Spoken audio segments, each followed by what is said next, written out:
So, you may have noticed that I recently picked up Kinect Sports Rivals on the Xbox One, and you might be wondering how it is.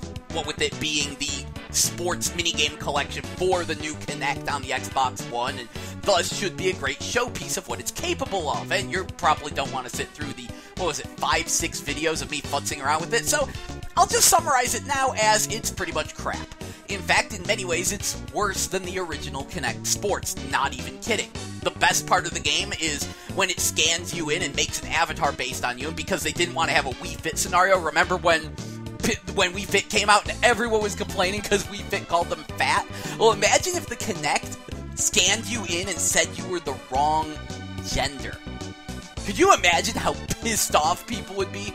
So they actually give you the ability to choose your gender, and they sort of embellish how you look, which actually creates sort of this weird uncanny valley thing where they overly masculinize the male characters, giving them bigger jaws and chins than they actually have, causing most dudes to say, that is so not me. And it's really weird.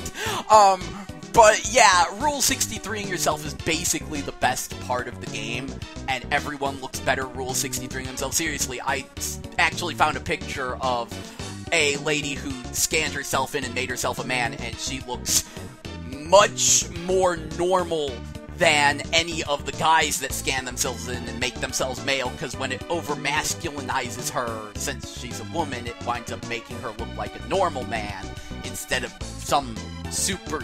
I turned into Groose! What the fuck? But I'm... After that, it has this thing called the Avateer, which you can play around with, where you can, like, puppeteer your avatar, and you're like, oh, wow!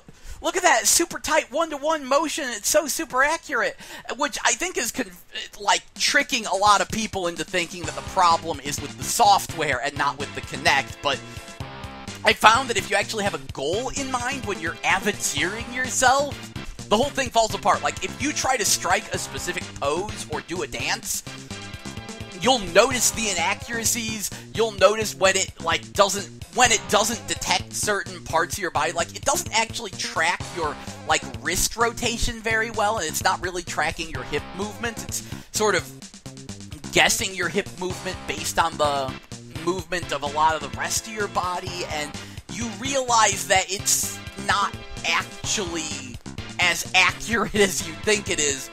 Not to mention, sometimes it just loses detection of you altogether. Basically, what I'm saying here is that the Kinect, either of the Kinects, are basically a toy. They're super great as long as you don't have a goal. Then you're all like, oh wow, look at the cool things I can do. This is super neat. It just scanned me in, made a 3D character based on me, and now it's mimicking my every move. But the moment you have a goal, the whole thing falls apart. As for the actual game, when you get to that, then it railroads you through a bunch of tutorials that really makes me wonder about Microsoft's development process. Because, you have to do the jet skiing tutorial. You can't, just go play bowling. You have to go through jet skiing. And then you have to do a bit of the storyless story mode with the unskippable cutscenes. And it railroads you through all these tutorials, which take 3 fucking hours to get through. I think I found a way to skip them, but I think that might have been stealth patched in later, or there's a certain point when they start allowing you to skip them. It's a damn shame. And the sports themselves they're crap. Most of them are the same things we did on the original Kinect. The best game is the jet skiing, which controls exactly the same as the pod racing in Star Wars Kinect, and honestly, would have been better if I could just play it with a regular controller. Then it would be a decent little jet skiing game, but as it stands right now, I think the Kinect actually hurts it. And then you have, the shooting, which you still don't pull the trigger. On the original Kinect, you couldn't do a light gun game because there was no way it could detect, a trigger being pulled. There was no way to shoot your gun. So everything was all auto-fire, auto-lock-on bullcrap. That's the same thing here. You just point at targets and they explode.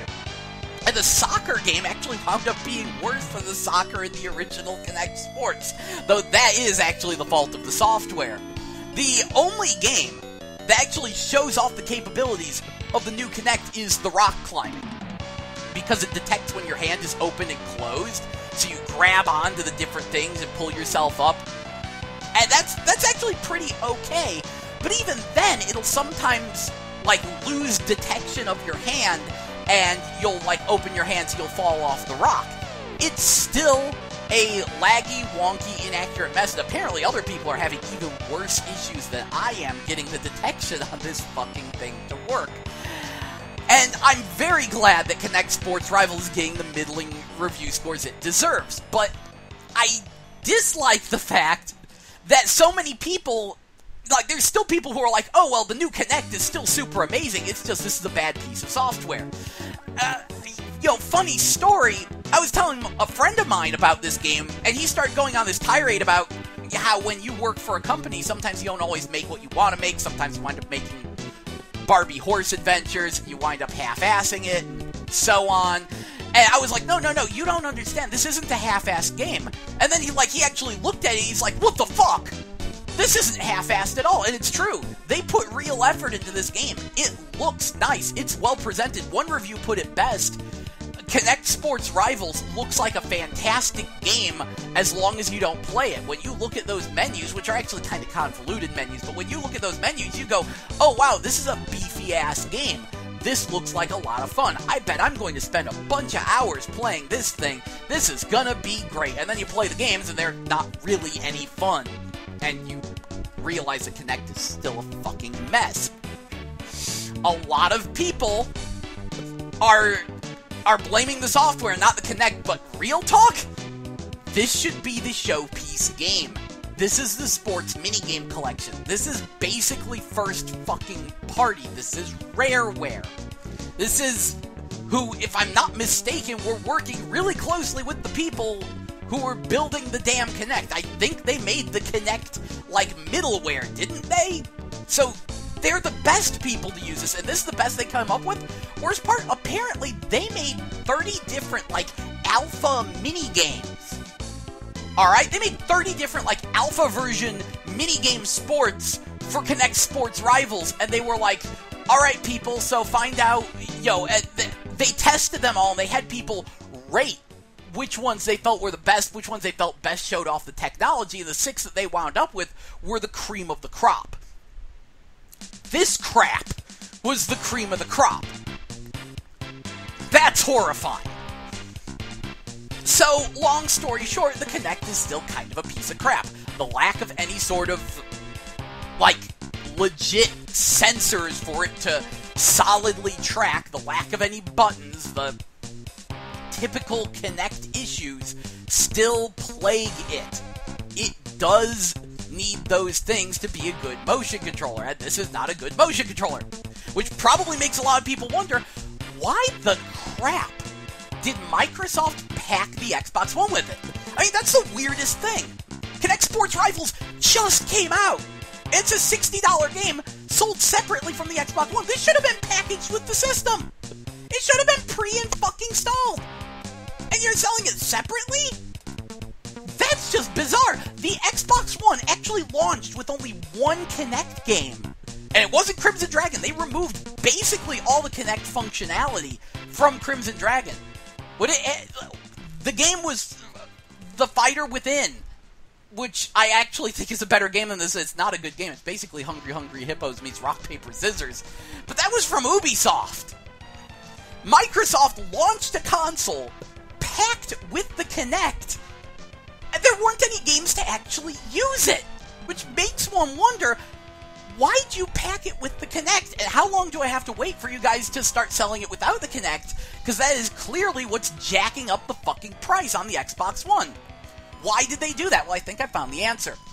Microsoft believed their own bullshit. They believed the hype, if you will. See, here's the thing. I was there when the original Kinect launched. And I remember how Microsoft hyped it. They treated it like it was a console launch. And oh my fuck, it worked perfectly. Seriously, I was on Xbox Live, and there were people I was talking to on Xbox Live relatively regularly. These people did not like motion control, and they gave me crap about it. They did not like dancing games. Dancing games are the one reason you should own a Kinect. Like, if you like dancing games, Dance Central, Dance Masters, Rhythm Party, those are reasons to own a Kinect. Those kind of justify the purchase. And if that's what you bought a Kinect for, then I can't blame you. It's actually a worthwhile investment then. But these people, they don't like dancing games. They kind of made fun of me for my love of dancing games and my love of motion control. And yet they all bought a Kinect at launch. They paid over $100 for a motion controller that's really only good for dancing games. And they didn't buy any dancing games on it. Because they were actually so wrapped up in the hype that this was some piece of future technology. They were so wrapped up in the way Microsoft treated it, like it was a whole new console. That they bought it even though it would collect dust later. And they would argue with me for hours about how I didn't understand and how it's the best motion controller and how it's just going to get better because it's all software based. And then when later on they started going, oh, well, the next Kinect will be great. The next Kinect will be revolutionary, which now we have the next Kinect and we're waiting for it to be revolutionary. But one of the arguments I heard was that the Kinect was just fine. It was just a software issue. You see, no one was making like full quality AAA games on the Kinect. And the reason was because not everyone owned a Kinect. So if you made a AAA game on Kinect, like only Kinect owners could really buy it, you know. If you were making something that really utilized the Kinect, it would have to require the Kinect, and thus only Kinect owners could buy it, thus blocking out a large percentage of people, and thus you didn't see any super high-quality AAA games that really took advantage of the Kinect. On paper, this sounds good. This sounds logical. Until you actually fuck with the Kinect and you realize, oh wait, it's not actually that good. But a lot of people said, if Microsoft packed the Kinect with the system, so that way everyone owned a Kinect, there would be no reason not to develop a Kinect game, and we'd start to see games that really utilize the power of the Kinect. Which, if the issue wasn't so blatantly, not even hardware-based, but concept-based, it might actually be true. But no, the concept of the Kinect, well, it sounds good on paper. In practice, it's kind of a jetpack. I mean, let me try to summarize that. I know I'm kind of rambling. Jetpacks exist. A lot of people wonder, why don't we all have jetpacks? Why aren't we all flying around with our jetpacks? Jetpacks exist. The reason we don't have them is because they're a terrible idea. I mean, they're giant canisters of fuel strapped to your back. And it takes tons of fuel to get you off the ground. And, like, what happens when you run out of fuel? You go splat. What happens when your controls break? You go splat. There's no safety on it. That's just talking about you. What about other people having rocket packs? Do you want them just smashing through your walls and splatting against your bedroom? Yeah, that'd be really fucking pleasant, wouldn't it? The sad reality is, while the jetpack sounds super cool on paper, the concept sounds super neat. In practice, jetpacks are really a terrible idea. Once you put them into the real world, where there's fuel, and there's real physics, and there's safety concerns, and there's other people improperly using jetpacks, and getting drunk and jetpacking around, all of a sudden something that seemed like a really good idea is actually a really terrible idea. And that's kind of the Kinect. Much of the problem is, it doesn't know when you are or aren't talking to it. It doesn't know which gestures to detect and to not detect. And there's no way to fix that, because think about it. That's a robot desperately trying to parse out when you're talking to it and when you're not talking to it. Think about you as a human being, the number of times you've said, huh, what was that? When someone wasn't talking to you. Think about it. Probably happens to you pretty regularly. Just about every day, at least every week. And you're a thinking human being who can actually parse out, when someone isn't talking to you, and even then, you make mistakes. How can you expect the Kinect not to make mistakes? Conceptually, the Kinect isn't actually a very good idea. It just isn't. But it seemed like such a cool idea. that a lot of people bought into it, including Microsoft. The other thing that a lot of the Kinect owners, a lot of people who bought the Kinect but didn't know what to do with it claimed was that the one thing the Kinect was good for was navigating menus. This is also horseshit. Have you ever tried navigating a menu with a Kinect? Kinect menus were crap. A lot of games were almost unplayable because it was so hard to navigate their menus. It was really awkward trying to make Kinect menus work. Okay? And people are claiming, oh, well, the one good thing about the Kinect is navigating menus. That's the one thing it's good for, because, you know, they have their brains stuck on Minority Report, Iron Man, Tony Starking around with their friggin' hand-wavy interface. But the reality of it is, a lot of them unplugged their Kinect. A lot of them didn't use their Kinect. They barely navigated any menus. If you left that thing plugged in, you'd be driven insane by the fucking thing. But Microsoft believed this. They said, they realized their system is basically the same as the PS4. But the only thing that really makes it different is the Kinect, and even then, Sony kind of has their own Kinect now. They have a 3D camera for the PS4. It seems to be pretty decent, too. So, like, they recognize the Kinect is the one thing that makes them different, so they doubled down on it. They said, people love the Minority Report, Tony Stark, Iron Man interface thing. Everyone wants to do that. So we're gonna build the Xbox One around that. In fact, we're gonna make it the interface between your Kinect and your entertainment system. It is the thing that will allow you to Tony Stark around your entire entertainment experience. Being able to do just about anything on your entertainment center by waving your hands and using voice commands. It'll be super cool, because people like that, and people do say they like that. But the reality is it doesn't work very well, and it's actually kind of a bad idea. But Microsoft believed it. They believed if they packed the Kinect with the system, and if they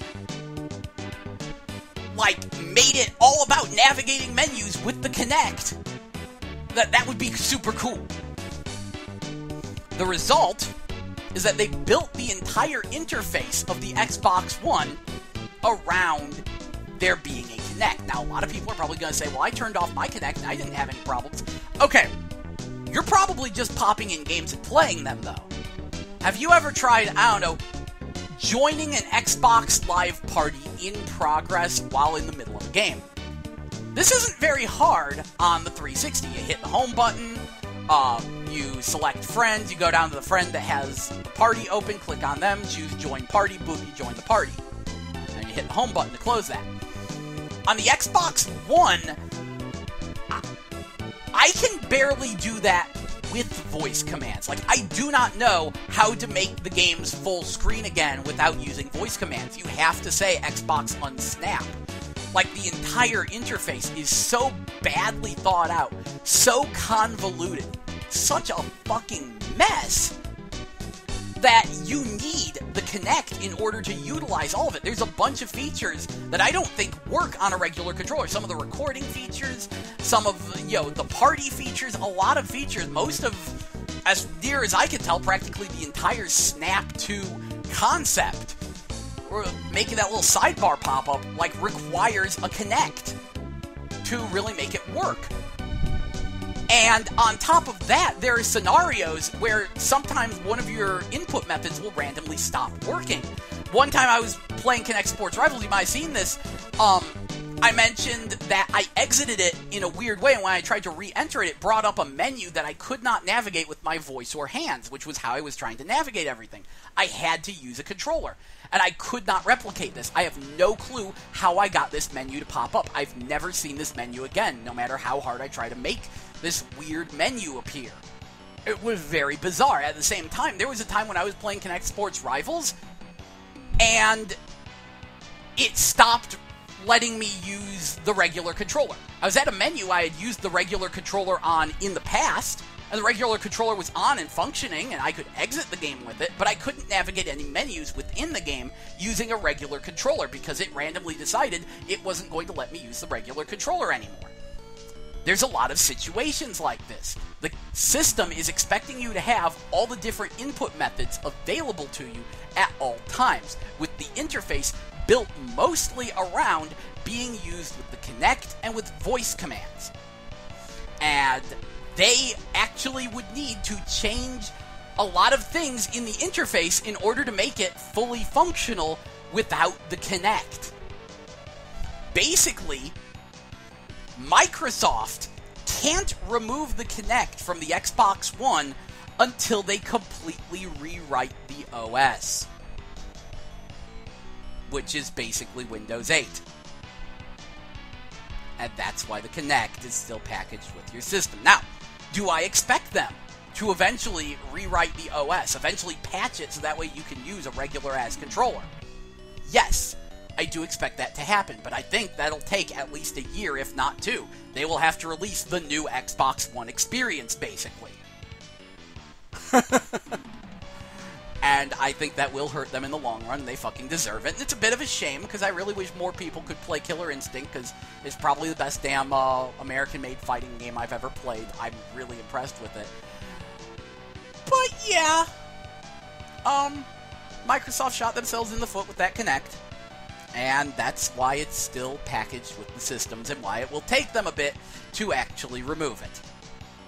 Sad realization that they built the Xbox One so around the damn Kinect that they have to completely rewrite the OS, or mostly rewrite the OS, at least patch it to make it work without it. Really is the system's Achilles heel. Anyway, this is Jell, and I hope you've enjoyed this Metabble. I've actually re-recorded this like 5 times to try to make it shorter, and it's still 22 minutes long. Anyway, hope you've enjoyed. See ya!